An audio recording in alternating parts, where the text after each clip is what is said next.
नमस्कार बच्चों, एक बार फिर से स्वागत है आप सभी का आपके अपने YouTube channel O2 and digital education पे। मैं विशाल भाटी लेके आया हूँ क्लास 9 की साइंस, और साइंस में भी हम बायोलॉजी पार्ट कंटिन्यू कर रहे थे और उसका चैप्टर हमारे पास टिश्यू। ठीक है, हमने प्लांट टिश्यू कंप्लीट कर लिया है, उसके बाद हमने एनिमल टिश्यू स्टार्ट किया था। ठीक है, और एनिमल टिश्यू के भी हम पहुंच गए हैं कनेक्टिव टिश्यू पे। ठीक है, अगर मैं कनेक्टिव टिश्यू की बात करूं तो कनेक्टिव टिश्यू क्या होता है? जो कनेक्ट करता है बोन को बोन से, ठीक है, जो कनेक्ट करता है मसल को बोन से, और टिश्यूज को भी बाइंड करता है आपस में। ठीक है, और ये मोस्ट अबंडेंट टिश्यू होता है किसी भी एनिमल में। ह्यूमंस की बात करूं या कोई भी अदर एनिमल की बात करूं तो सबसे ज्यादा पाया जाने वाला कौन सा है? कनेक्टिव टिश्यू ही होता है। ठीक है, अगली जो मेन फंक्शन की बात करूं तो इनका मेन फंक्शन होता है एक तरीके से बाइंडिंग, सपोर्टिंग और पैकिंग। ठीक है, किसी भी चीज को पैक करने का, ठीक है, किसी भी चीज को सपोर्ट करने का, स्ट्रेंथ प्रोवाइड करने का, या फिर बाइंड करके रखने का। ठीक है, तो ये सारे काम हमारे किसके हैं? कनेक्टिव टिश्यू के। अगर मैं कनेक्टिव टिश्यू को क्लासिफाई करूं तो कनेक्टिव टिश्यू होते हैं एक लूज कनेक्टिव टिश्यू, ठीक है, एक होते हैं हमारे पास डेंस कनेक्टिव टिश्यू। क्लियर है? ठीक है, फिर आगे भी मैं क्या कर सकता हूं स्केलेटल के बेसिस पे, स्केलेटल कनेक्टिव टिश्यू। ठीक है, और ये हमारे कुछ टाइप्स हो गए कि हम कितने तरीके से कनेक्टिव टिश्यू को कर सकते हैं डिफरेंशिएट। ठीक है, तो ये आ गया हमारे पास। ठीक है, एक होता है सिर्फ कनेक्टिव टिश्यू जिसमें ब्लड वगैरह भी आते हैं। ठीक है, एक एक करके हम पार्ट्स देखेंगे। सबसे पहला जो पार्ट है हमारे पास वो है लूज कनेक्टिव टिश्यू का। ठीक है, लूज कनेक्टिव टिश्यू की बात करूं तो एक्चुअल में लूज कनेक्टिव टिश्यू होते क्या है? जिनमें जो मैट्रिक्स होता है वो बहुत ज्यादा होता है और जो फाइबर्स की गिनती होती है वो बहुत ज्यादा कम होती है। उन सारे कनेक्टिव टिश्यूज को क्या बोलते हैं हम? Loose connective tissue. ठीक है, तो मैट्रिक्स क्या होगा? बहुत ज्यादा होगा, फाइबर्स की गिनती बहुत ज्यादा कम होगी। ठीक है, तो अगर लूज कनेक्टिव टिश्यू को मैं डिफरेंशिएट करूं तो इसके दो पार्ट्स आते हैं हमारे पास। एक है हमारे पास एरियोलर और दूसरा है मेरे पास एडिपोज। ठीक है, लूज कनेक्टिव टिश्यू में दो तरीके के टिश्यूज आते हैं, एक है एरियोलर, एक है एडिपोज। इन दोनों में ही मैट्रिक्स का अमाउंट ज्यादा होता है और फाइबर्स का अमाउंट क्या होता है? बहुत ज्यादा कम होता है। स्टार्ट करेंगे हम एरियोलर कनेक्टिव टिश्यू से। ठीक है, तो एरियोलर कनेक्टिव टिश्यू क्या है? एक मिक्सचर है। किस चीज का मिक्सचर है? कार्बोहाइड्रेट्स का और प्रोटीन्स का एक मिक्सचर है। ठीक है, जो कि व्हाइट कोलेजन फाइबर्स कंसिस्ट करता है, येलो इलास्टिक फाइबर कंसिस्ट करता है और रेटिकुलर फाइबर्स कंसिस्ट करता है। ठीक है, तो ये तो हो गया कि एरियोलर कनेक्टिव टिश्यू दिखता कैसा है, क्या उसमें होता है। अगर मैं बात करता हूं अकरेंस की कि हमारी बॉडी में वो मिलता कहां पे है, तो अकरेंस की बात करूं तो कहां पे मिलेगा? Found between the skin and the muscles. जो भी हमारी मसल्स हैं, ठीक है, ये स्किन है, इसके अंदर क्या है? मसल्स है, तो उनके बीच में एक जो टिश्यू प्रेजेंट होता है उसी को बोलता हूं मैं areolar connective tissue. Clear? Next है vessels and nerves in the bone marrow. ठीक है, ब्लड वेसल्स की बात करूं, आर्टरीज और वेन, तो उसमें क्या मिलेगा हमें? Areolar connective tissue. दूसरा नर्व्स की बात करूं, ठीक है, नर्व्स में मिलेगा। और बोन मैरो की बात करूं तो बोन मैरो में भी क्या मिलेगा हमें? एरियोलर टिश्यू मिलेगा। अगला है it fill the space inside the organs. जो भी ऑर्गन्स होते हैं अंदर से खाली, तो उनके स्पेस को भी कौन कवर करके रखता है? Areolar connective tissue. ठीक है, अगला देखूं मैं तो सपोर्ट इंटरनल ऑर्गन। जो ऑर्गन्स होते हैं अंदर हमारे बॉडी के, उनको क्या है? सपोर्ट प्रोवाइड करने का काम भी हमारे एरियोलर टिश्यू का है। नेक्स्ट आता है हमारे पास it helps in repair of the tissue. जो टिश्यूज इंजर्ड हो चुके हैं या किसी भी तरीके से क्या है अपनी जो पोजीशन है उसको डिस्प्लेस कर चुके हैं, ठीक है, तो उनकी रिपेयरिंग का काम भी कौन कराएगा? एरियोलर कनेक्टिव टिश्यू कराएगा। ठीक है, तो वहां पे मिलेगा। It is known as packing tissue. ये पैकिंग टिश्यू के नाम से ज्यादा जाना जाता है। ठीक है, और similar to the parenchyma of the plants. जो प्लांट्स में पेरेन्काइमा एक टिश्यू था, पेरेन्काइमा, स्क्लेरेन्काइमा, कोलेन्काइमा। ठीक है, सिंपल परमानेंट टिश्यू की हम बात कर रहे हैं, तो ये बिल्कुल उसी की तरह बिहेव करता है पेरेन्काइमा इन प्लांट्स की तरह। ठीक है, अब इसके फंक्शंस अगर मैं देखूं तो फंक्शंस क्या होंगे? It acts supporting and packing tissue between organs lying in the body cavity. जो भी बॉडी के अंदर स्पेस है, खाली स्पेस है, उसके पास जो भी ऑर्गन्स है, ठीक है, तो उनको क्या प्रोवाइड करेगा? ये सपोर्ट प्रोवाइड प्रोवाइड करेगा और पैकिंग प्रोवाइड करेगा। क्लियर है। सेकंड आता है it connect skin to the underlying muscles. किसको? स्किन को, जो उसके नीचे वाली मसल्स है उससे कनेक्ट करने का काम करता है एरियोलर टिश्यू। ठीक है। अगला है it binds various structures with one another in such a way as to prevent their dislocation while allowing limited movement. जैसे मैं स्ट्रेचिंग वगैरह करता हूँ, ठीक है, तो स्ट्रेचिंग वगैरह में क्या होता है कि मसल्स या जो भी टिश्यूज के पार्ट है वो क्या है, एक जगह से दूसरी जगह डिसलोकेट होने के चांसेस ज्यादा होते हैं उसके। तो उस कंडीशन में क्या है कि ये जो हमारा एलियोर टिश्यू है ये उसको क्या है, प्रोटेक्ट करेगा, एक तरीके से सपोर्ट करेगा और उसे जो ब्रेक होने से बचाएगा। ठीक है। It provide strength, elasticity and support to the parts where this tissue is present. जहां भी ये प्रेजेंट होगा तो स्ट्रेंथ, मजबूती प्रोवाइड करेगा, इलास्टिसिटी जो भी हमारा स्ट्रेचेबिलिटी वगैरह उसको प्रोवाइड करेगा और सपोर्ट प्रोवाइड करने वाला है। ठीक है। तो ये हो गया हमारे एरियोलर टिश्यू। नेक्स्ट आता है मेरे पास एडिपोज टिश्यू। तो एडिपोज की बात करूं तो ये क्या है, कलेक्शन ऑफ सेवरल स्फेरिकल या Oval flat sales.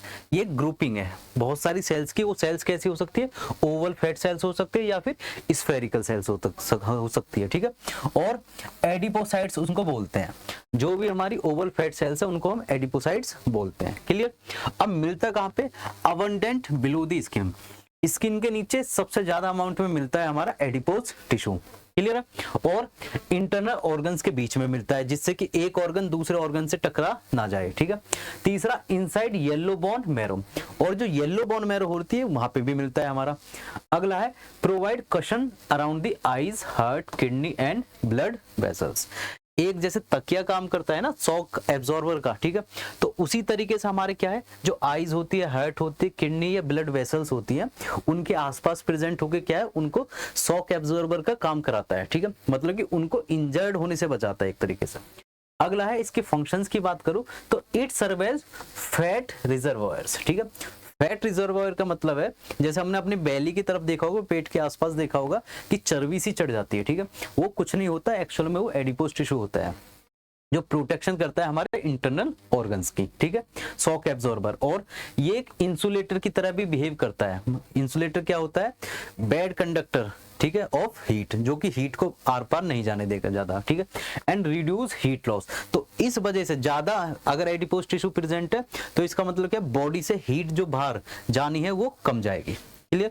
And thereby regulate the body temperature, और इस तरीके से पूरी बॉडी के टेम्परेचर को क्या है वो रेगुलेट करता रहेगा। क्लियर। आगे है डेंस रेगुलर कनेक्टिव टिश्यू। तो डेंस की बात कर रहा हूं तो ये लूज से अपोजिट है। यहाँ पे क्या है, फाइबर ज्यादा होगा और मैट्रिक्स क्या होगा, बहुत कम होगा। क्लियर।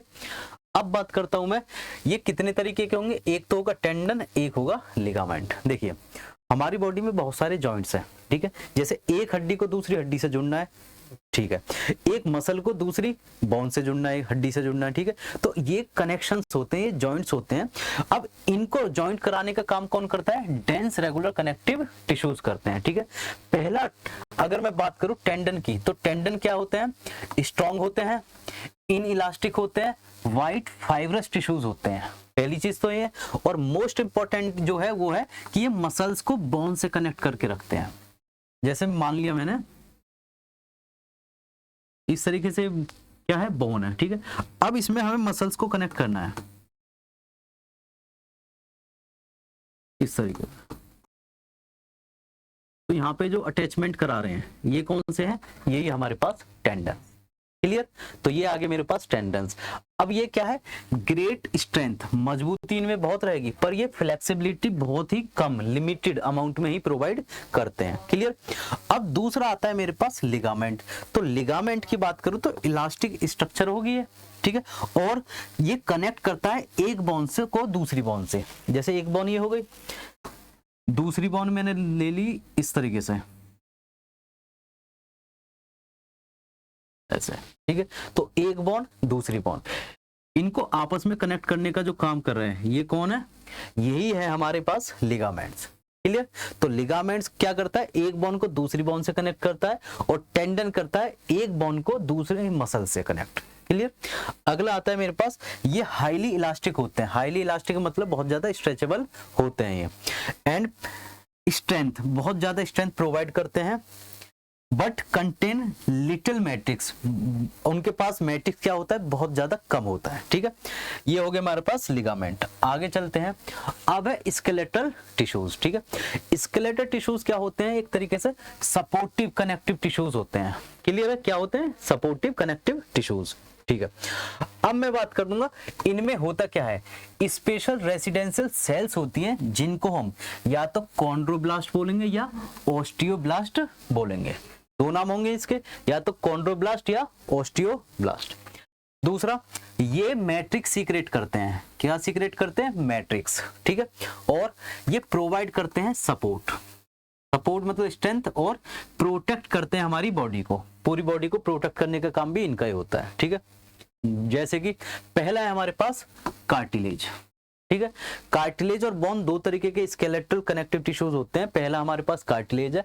कार्टिलेज की अगर बात करूं तो ये सॉफ्ट होते हैं, फिल्म होते हैं और फ्लेक्सिबल होते हैं। फ्लेक्सिबल मतलब मूवेबल, इस तरीके से स्ट्रेच जिसे कर सकते हैं हम। ठीक है, कॉम्पैक्ट कनेक्टिव टिश्यू होते हैं ये। ठीक है, और 1 to 4 living cartilaginous cells called chondrocytes, 1 से लेकर 4 लिविंग कार्टिलेजिनस जो सेल्स होती हैं उनको हम क्या बोलते हैं, कॉन्ड्रोसाइट्स बोलते हैं। अभी हमने देखा था दो तरीके की सेल्स थी, ऑस्टियोसाइट्स और कॉन्ड्रोसाइट्स। ठीक है, सेकंड वाली है।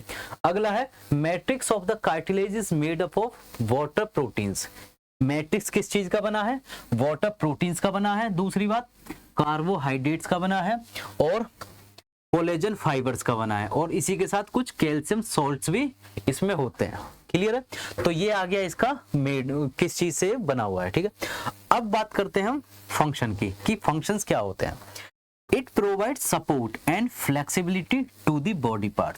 जो भी हम स्ट्रेचिंग वगैरह कर रहे हैं इस तरीके से, ठीक है, ऐसे कर करके, तो वो सारी कौन प्रोवाइड कर रहा है, हमारे कार्टिलेज प्रोवाइड कर रहे हैं। ठीक है, दूसरा, it prevents frictional wear and tear of the bone tips. तो ये क्या प्रोवाइड कर रहे हैं, फ्रिक्शनल वियर और टियर, मतलब कि टूट फूट जो होती है, वियर और टियर को बोलते हैं टूट फूट, जो भी बोन्स के टिप्स में होती है।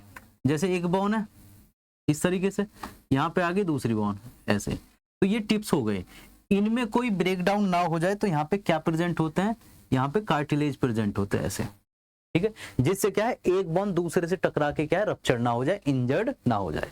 दूसरा, hyaline cartilage is in the tracheal rings prevent collapse of trachea. Trachea क्या है हमारे पास, विंड पाइप। ठीक है, जिससे हम सांस लेते हैं। अब अगर उसमें वो हाइलिन रिंग नहीं प्रेजेंट होगी तो उससे क्या है, वो सिकुड़ जाएगा, मतलब कि वो कोलैप्स कर जाएगा। उस कोलैप्स होने को रोकने के लिए क्या है, हाइलिन कार्टिलेज वहां पे प्रेजेंट होता है, जो उसकी फिक्स्ड एक शेप मेंटेन रखता है। क्लियर है, आगे चलते हैं।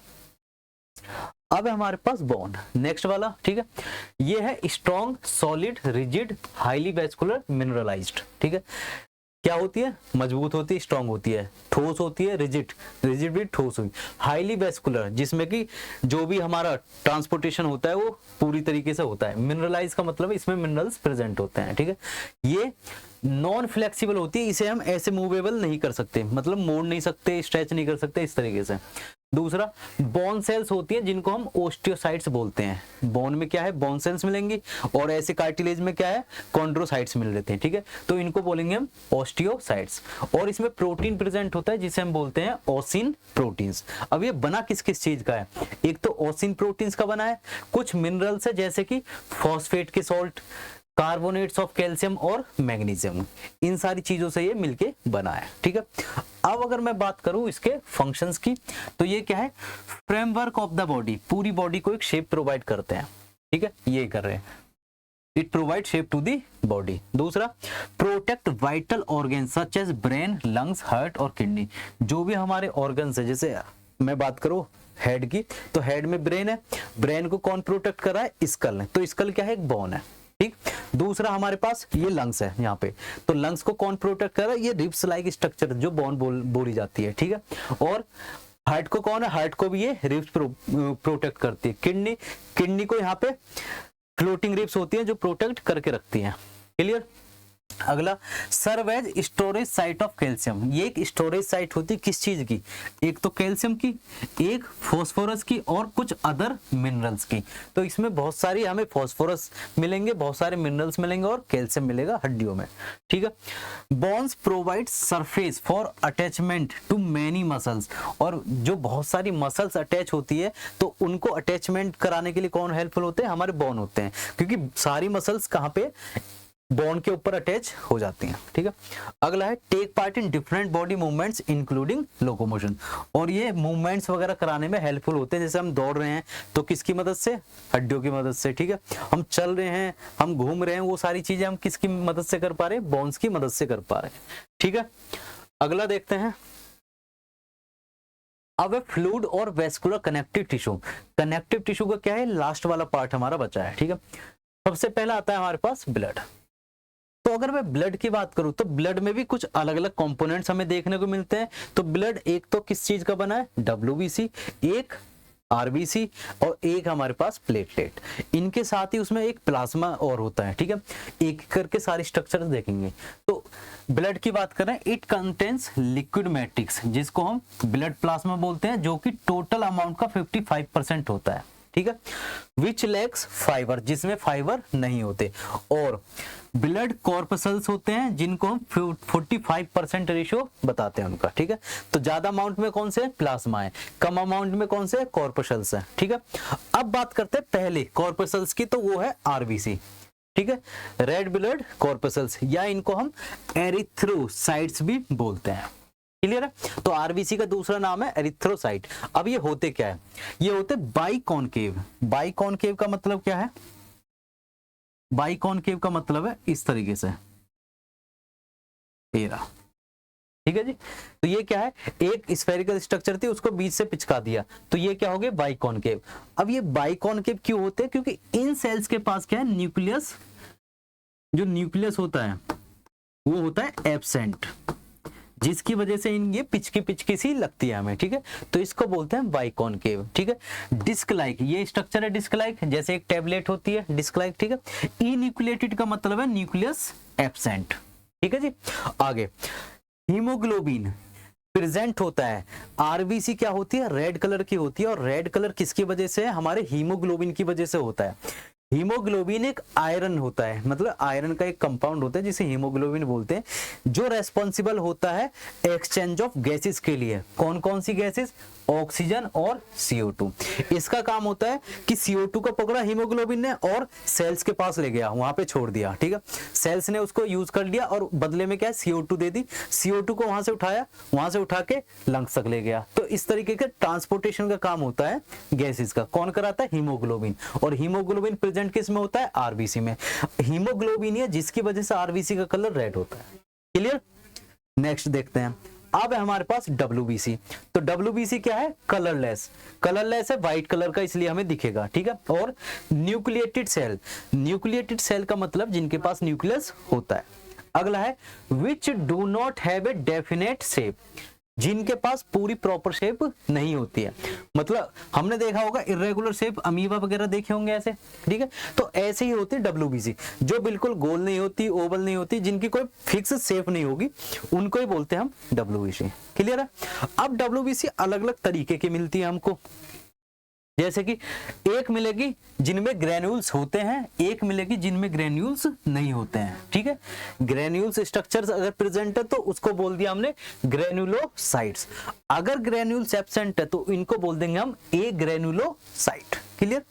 अगर मैं बात करूं ग्रेन्युलोसाइट में कितनी तरीके के WBC, तो एक होते हैं न्यूट्रोफिल्स, एक होता है बेसोफिल्स और एक होता है इओसिनोफिल्स, ठीक है। 3 तरीके के ग्रेन्युलोसाइड्स प्रेजेंट होते हैं WBC में। ये हमारे NCERT में जिक्र एक आध का कर रखा है और नहीं कर रखा, ठीक है। हम जब 11th वगैरह क्लास में जाएंगे तो उस कंडीशन में हम देखेंगे न्यूट्रोफिल, बेसोफिल और इओसिनोफिल की स्ट्रक्चर्स कैसी होती है और उनके फंक्शंस क्या होते हैं, ठीक है। एक ग्रेन्युलोसाइट्स की बात करूं तो इसमें 2 तरीके की सेल्स होती है, मोनोसाइट्स और लिम्फोसाइट्स, क्लियर। तो ये हो गए मेरे पास WBC। नेक्स्ट बात करता हूं मैं प्लेटलेट्स की। तो प्लेटलेट्स क्या होती है, नॉन न्यूक्लिएटेड होती है, जिनके पास न्यूक्लियस नहीं होता। छोटी होंगी ओवल होगी, ठीक है, राउंडेड होगी गोल, कलरलेस होगी जिनका कोई कलर नहीं होगा, कलरलेस सेल फ्रेगमेंट्स, ठीक है। On exposure to air responsible for coagulation of blood at the place of injury. देखिए जैसे भी कोई भी इंजरी हमें हो जाती है, हाथ पैर कहीं भी पूरी बॉडी में कहीं इंजरी हो गई तो ब्लड फ्लो करना शुरू कर जाएगा हमारी बॉडी से। जब ब्लड फ्लो करना शुरू कर जाएगा तो थोड़ी देर बाद हम देखते हैं कि ब्लड क्या है, एक डार्क ब्राउन स्ट्रक्चर फॉर्म कर लेता है और वो भी सॉलिड, ठीक है। वो स्ट्रक्चर किसकी वजह से हुआ है, इस प्लेटलेट्स की वजह से हुआ है। जैसे ये एयर के कांटेक्ट में आते ही कोगुलेट करना, इकट्ठा होना स्टार्ट हो जाती है और इकट्ठा होकर क्या है उस इंजरी पार्ट को क्या है कवर करने की कोशिश करेंगी, जिससे कि जो ब्लड फ्लो हो रहा है वो रुक जाएगा। तो ये काम होता है हमारे प्लेटलेट्स का। अगर हमारी प्लेटलेट हो जाती है कम तो हम ब्लड कोगुलेशन क्या कर देंगे, बहुत ज्यादा कम, जो कि हमारे लिए बहुत ज्यादा हार्मफुल होने वाला है। क्लियर। फिर दूसरी चीज पीएच ऑफ द पीएच की बात करूं तो ये कुछ 7 से लेकर 7.4 के आसपास होता है ब्लड का पीएच, ठीक है। अगला अब है हमारे पास नेक्स्ट पार्ट जिसको बोलते हैं प्लाज्मा, जो कि हमने स्टार्टिंग में देखा कि टोटल ब्लड के 55% को क्या बोलते हैं, प्लाज्मा बोलते हैं। अगर मैं ब्लड से आरबीसी निकाल दूं, डब्ल्यूबीसी निकाल दूं और प्लेटलेट्स निकाल दूं, जो लिक्विड बचा है हल्का सा येलो कलर का दिखेगा मुझे, और उस लिक्विड को ही मैं क्या बोलता हूं, प्लाज्मा बोलता हूं। ये रहा प्लाज्मा, ठीक है।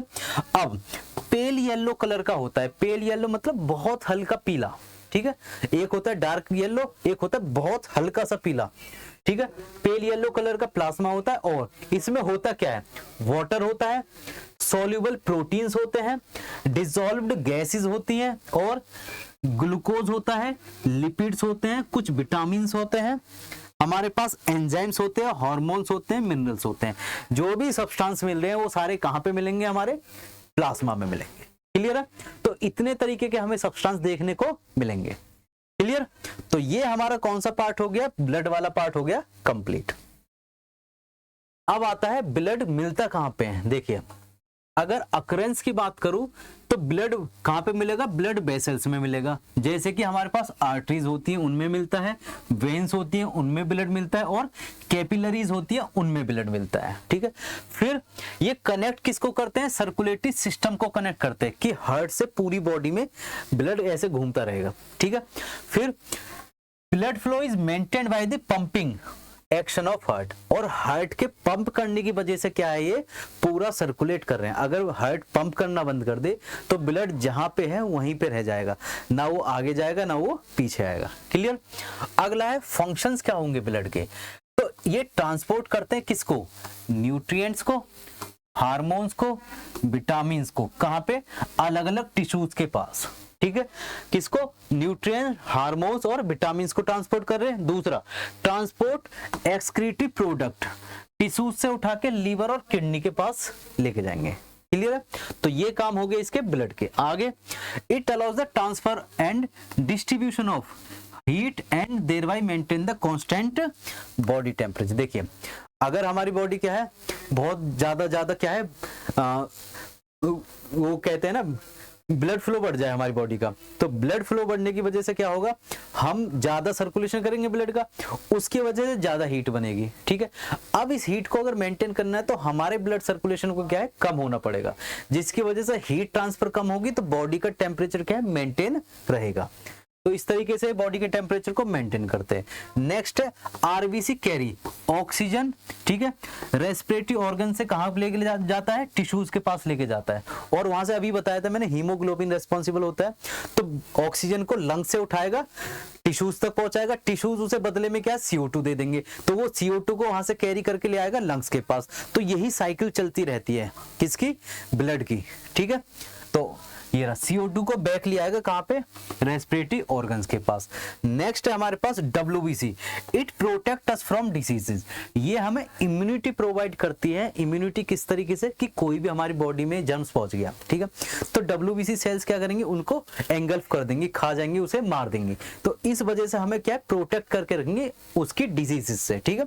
तो इस तरीके से ये क्या है, इम्यूनिटी वाली सेल्स होती है हमारे पास, और ये क्या बनाती है, एंटीबॉडीज बना के किसी भी अदर ऑर्गेनिज्म को जो हमारी बॉडी में पहुंच चुका है, माइक्रो ऑर्गेनिज्म, उसे किल कर देंगे।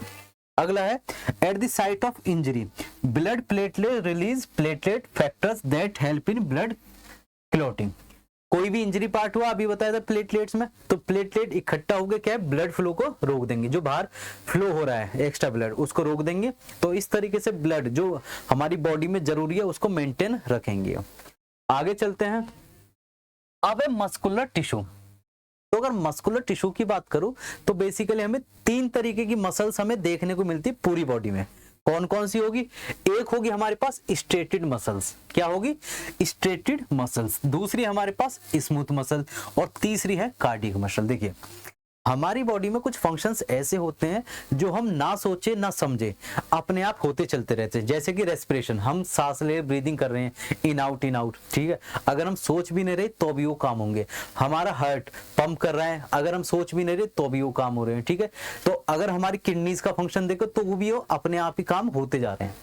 कुछ काम ऐसे होते हैं जैसे लिखना, सोचना, पढ़ना, भागना, दौड़ना, ये मसल्स अलग होती है, ठीक है। तो एक्शंस होते हैं इनवॉलंटरी और वॉलंटरी।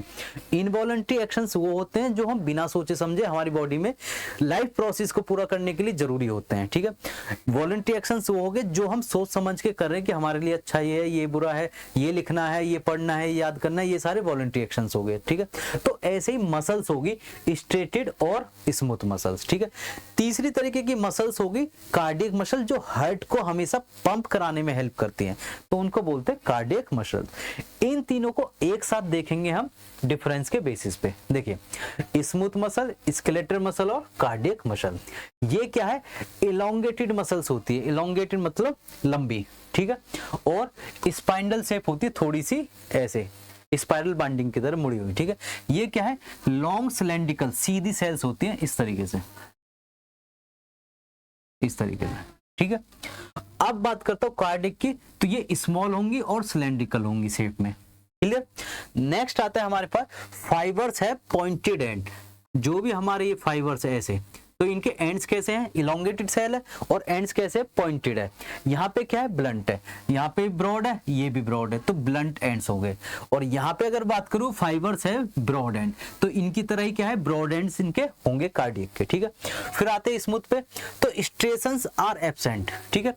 स्ट्रेशंस का मतलब बीच बीच में पट्टी जैसी स्ट्रक्चर्स मिलती है हमको, तो स्मूथ मसल्स में वो स्ट्रेशंस एब्सेंट होती है। अगर मैं बात करता हूँ स्केलेटल की, तो यहाँ पे क्या है? वो प्रेजेंट होंगी, ठीक है। और कार्डियक की बात करूं तो यहाँ पे भी क्या है? कुछ थोड़ी बहुत स्ट्रिएशंस प्रेजेंट होंगी।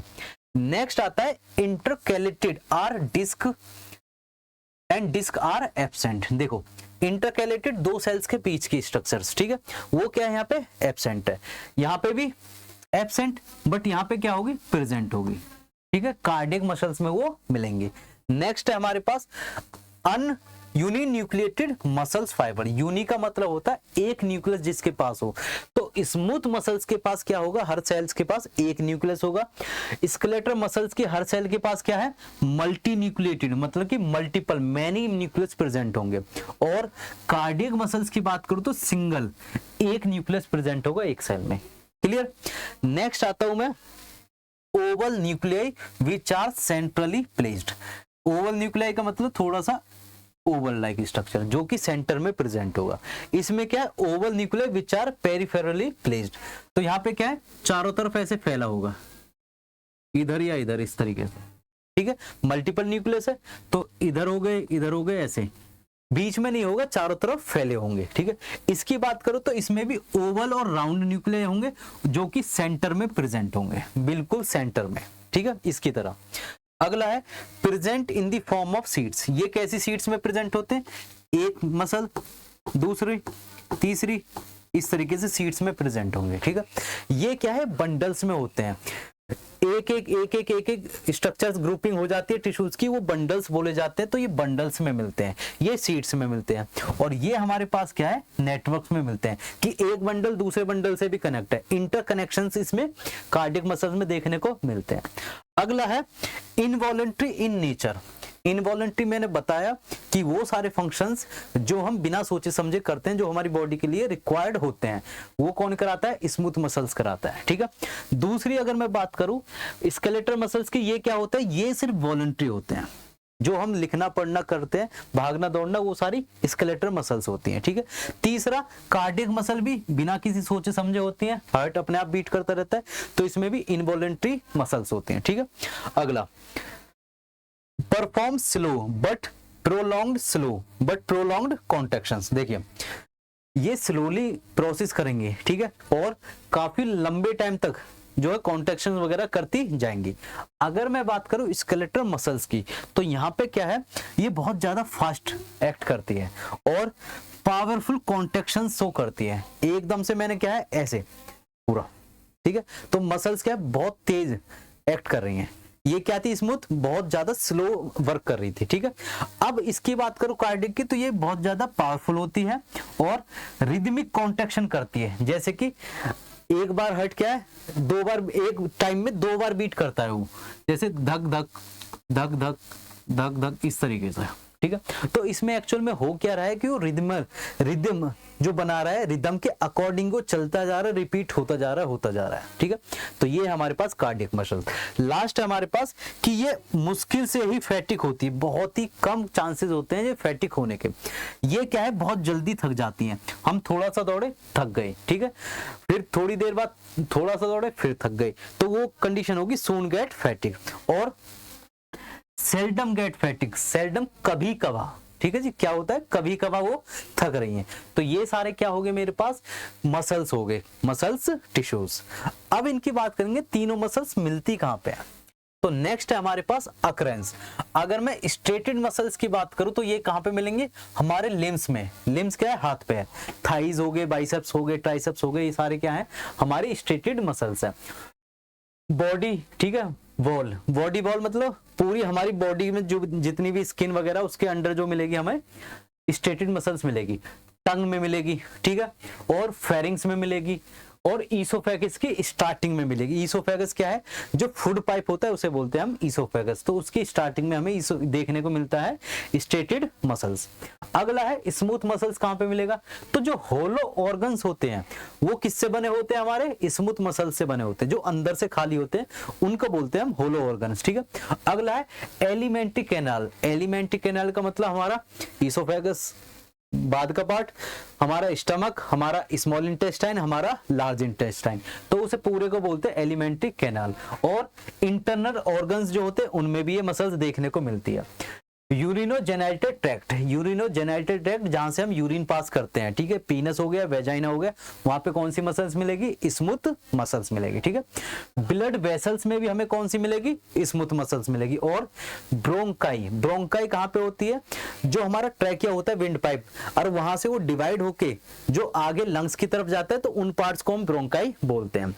आइरिस मसल हमारी मिलता है आंख में, जो प्रोटेक्ट करता है हमारी आई को ज्यादा इंटेंसिटी ऑफ लाइट से। ठीक है, फिर हम देखेंगे कार्डियक मसल कहां मिलेगा, तो इसका सिर्फ एक ही ठिकाना है और उसको बोलेंगे हम हार्ट। क्या बोलेंगे, हार्ट।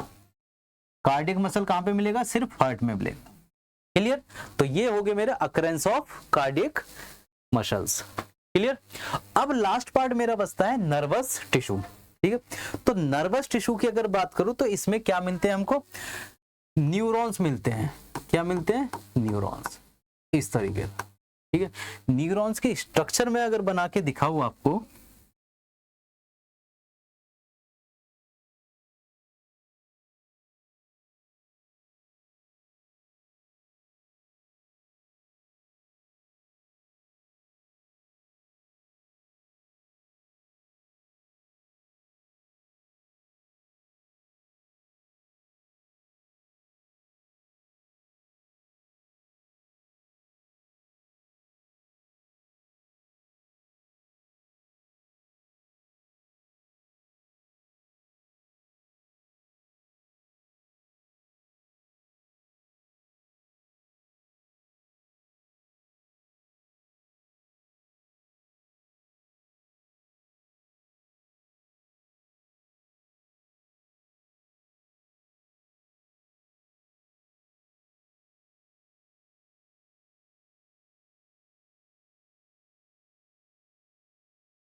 देखिए, तो ये स्ट्रक्चर किसकी है मेरे पास, ये स्ट्रक्चर है मेरे पास एक न्यूरॉन की, ठीक है।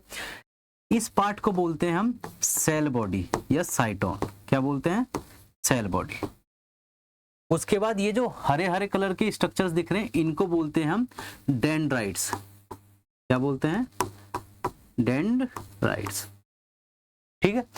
फिर इसके बाद अंदर एक स्ट्रक्चर प्रेजेंट है जिसको मैं नाम देता हूं न्यूक्लियस, इस तरीके से न्यूक्लियस। अब न्यूक्लियस के बाद जो इलोंगेटेड स्ट्रक्चर है इसको मैं बोलता हूं एक्सॉन, क्या है, एक्सॉन। एक्सॉन के ऊपर कवरिंग हो रखी है, इसको मैं बोलता हूं myelin sheath, myelin sheath, clear. और लास्ट में क्या है, ये है टर्मिनल एंड्स, ये, ठीक है जी। और इस पार्ट को बोलता हूं साइनोप्टिक नोड,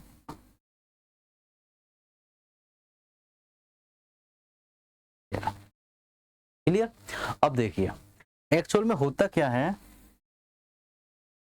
देखिए यहाँ पे कोई ऐसी स्ट्रक्चर होगी तो वो क्या है, केमिकल्स रिलीज करते हैं यहाँ पे इस तरीके से, ठीक है। अब ये केमिकल्स किसके पास जाते हैं, ये जाते हैं डेंड्राइट्स के पास। तो केमिकल की फॉर्म में इंफॉर्मेशन जा रही है। अब ये इंफॉर्मेशन कहां पे जाएगी, डेंड्राइट्स के पास, और डेंड्राइट्स इसको भेज देगा कहां पे, सेल बॉडी पे, ठीक है। अब सेल बॉडी से जानी है ये आगे की तरफ, इधर की तरफ, ठीक है। तो आगे क्या आ गया, एक्सॉन आ गया, एक्सॉन तक पहुंची चीज है। अब ये केमिकल जो थे, ये थे केमिकल, ये यहाँ पे जाके, अब यहाँ पे क्या है, ये इंसुलेशन होता है यहाँ पे, ये क्या करता है, इंसुलेशन करता है, मतलब केमिकल की इंफॉर्मेशन को आगे नहीं पहुंचाएगा। तो यहाँ पे जाके क्या है, ये केमिकल की इंफॉर्मेशन जंप करके जाएगी ऐसे, इस तरीके से, इस तरीके से, और आगे यहाँ पे जाके दोबारा से क्या है, केमिकल्स बन जाएंगे ये बात, और केमिकल्स जाके आगे अगले इस पे ये हो गए रिलीज, ठीक है। तो हुआ क्या एक्चुअल में कि केमिकल की फॉर्म में इंफॉर्मेशन आई, वो कहां तक पहुंची, सेल बॉडी, सेल बॉडी ने एक्सॉन में पहुंचाया, बट क्योंकि माइलिन शीथ वहां पे प्रेजेंट है जो कि इंसुलेशन का काम कर रही है, तो वो क्या है, यहाँ पे इलेक्ट्रिकल इंपल्सेस फॉर्म कर दिए, इलेक्ट्रिकल इम्पल्स, तो इलेक्ट्रिकल इंपल्स की फॉर्म में पार हो गए। अब पार होके पहुंच गए केमिकल की फॉर्म में दोबारा से, तो अगले जो न्यूरॉन आ रहा होगा उसमें ये ट्रांसफर हो जाएगी इंफॉर्मेशन, ठीक है। तो ये वर्किंग है हमारे किसका, न्यूरॉन्स का, क्लियर। तो इसके अलग अलग पार्ट्स का अलग अलग काम होता है, क्लियर है। अब ये करते क्या है एक्चुअल में, अगर फंक्शंस की बात करूं मैं, तो फंक्शंस क्या होता है, इंफॉर्मेशन कैरी करते हैं, क्या करते हैं, इंफॉर्मेशन, और इंफॉर्मेशन को बोलते क्या है, स्टिमुलस, क्या बोलते हैं, स्टिमुलस बोलते हैं, ठीक है जी। तो स्टिमुलस को क्या है, एक पार्ट, जैसे हमारी बॉडी में क्या है, स्किन वगैरह अलग अलग चीजें होती हैं जहां पे रिसेप्टर्स प्रेजेंट होते हैं, ठीक है। रिसेप्टर्स क्या है, कोई भी एनवायरनमेंट में चेंज हुआ उसको क्या है, इंफॉर्मेशन बना के पहुंचाएंगे सीधा ब्रेन तक। अब ब्रेन तक पहुंचाने का काम किसका है, इन न्यूरॉन्स का है। यही है वो ट्रांसपोर्टर जो इंफॉर्मेशन को लेके जाते हैं, इस स्टिमुलाई को लेके जाते हैं, ब्रेन तक पहुंचे। अब ब्रेन को जो सही लगेगा वो ऑर्डर देगा, तो उसको लेके आने का भी काम कौन करते हैं, न्यूरॉन्स करते हैं। जब वो लेके जा रहा था तो उन न्यूरॉन्स को बोल रहे थे हम सेंसरी, क्या नाम दे रहे थे, सेंसरी न्यूरॉन। जब वो वापिस ला रहा था उनको बोल रहे थे हम motor neuron, motor neuron, sensory neuron, इस तरीके से, ठीक है। तो वो इंफॉर्मेशन लेके जा रहा है या इंफॉर्मेशन लेके आ रहा है, उस बेसिस पे हम उनको नाम देते हैं कि वो सेंसरी न्यूरॉन है या फिर वो मोटर न्यूरॉन है। अगर कोई न्यूरॉन दोनों काम, एक ही सिंगल न्यूरॉन दोनों काम कर रहा है, इंफॉर्मेशन ले जाने का भी, इंफॉर्मेशन लाने का भी, तो उसको बोलते हैं हम मिक्स्ड, क्या बोलते हैं, मिक्स्ड न्यूरॉन, क्लियर। तो इसी के साथ हमारा चैप्टर होता है कंप्लीट। अब मिलते हैं हम नेक्स्ट चैप्टर नेक्स्ट वीडियो के साथ, तब तक थैंक यू, नमस्कार।